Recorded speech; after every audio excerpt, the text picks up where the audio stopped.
Hello friends, कैसे हैं आप। ये जो आर्टिकल है आपका राज्यसभा के ऊपर है कि किस आपको पता होगा कि हमारे जो डेमोक्रेसी है इसमें पार्लियामेंट के दो पार्ट्स हैं, एक तो लोकसभा और दूसरा राज्यसभा।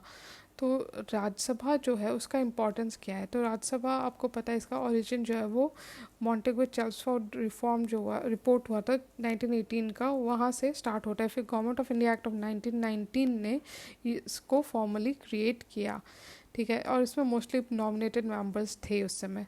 जो मेन टॉपिक आपको इसमें पता होना चाहिए वो है जो आर्ग्यूमेंट इन फेवर, मतलब कि जो राज्यसभा का इम्पोर्टेंस है और क्यों राज्यसभा को हटा देना चाहिए, इस पे है। जो ये पूरा आर्ग्यूमेंट आपको समझना पड़ेगा।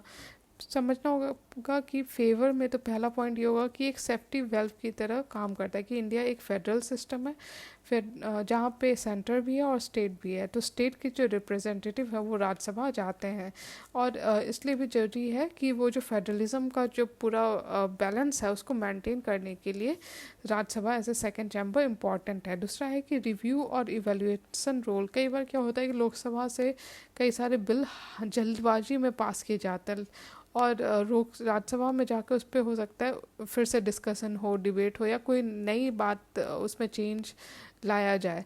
तो उसके लिए जरूरी है आपका राज्यसभा। तीसरा, ये एक डेलिब्रेटिव बॉडी है जो कि डिबेट करती है over issues relating to public importance. चौथा है कि ये जो वल्नरेबल सेक्शन है उसको भी रिप्रेजेंट करती है, जैसे कि माइनॉरिटीज़ हो गया, या जो वल्नरेबल सेक्शंस है, ट्राइब्स हैं, उनको रिप्रेजेंट करते हैं।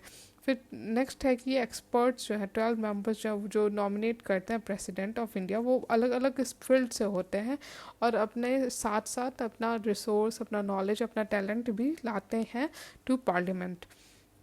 अगर हम देखें कि दूसरा साइड जो है इसका कि राज्यसभा को हटा देना चाहिए, उस पर क्या क्या सपोर्टिंग आपके पॉइंट्स है। एक तो ये कि ये रिप्रेजेंटेटिव बॉडी नहीं है, मतलब कि ये इसमें बेसिकली डायरेक्ट इलेक्शन नहीं होता है, और साथ में डोमिसाइल रिक्वायरमेंट भी हट चुका है। तो इसके कारण ये टोटली रिप्रेजेंट, ऐसा नहीं है कि लोगों को रिप्रेजेंट कर रहा है जिस तरह की लोकसभा करता है।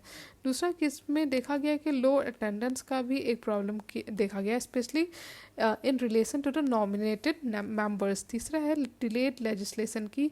राज्यसभा जो है वो एक तरह का मीडियम यूज़ किया गया है by opposition to instead delay the bill, ताकि वो लेट से बिल पास हो।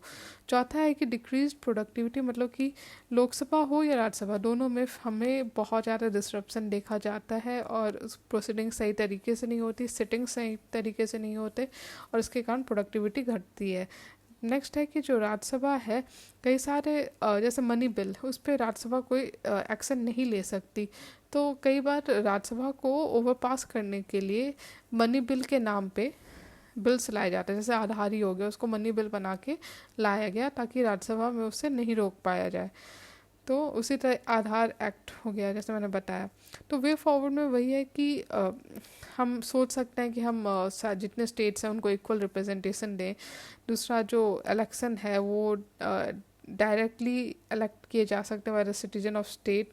साथ में टेक्नोलॉजी का यूसेज हर एंगल में जरूरी है, और हमारे पार्लियामेंट और राज्यसभा में तो जरूरी है ही। हम बायोमेट्रिक अटेंडेंस जो है उसको भी ला सकते हैं ताकि जो मेंबर्स हैं वो अटेंड करें पार्लियामेंट और रहें, ऐसा नहीं हो कि बस डिस्ट्रप्शन के लिए आए।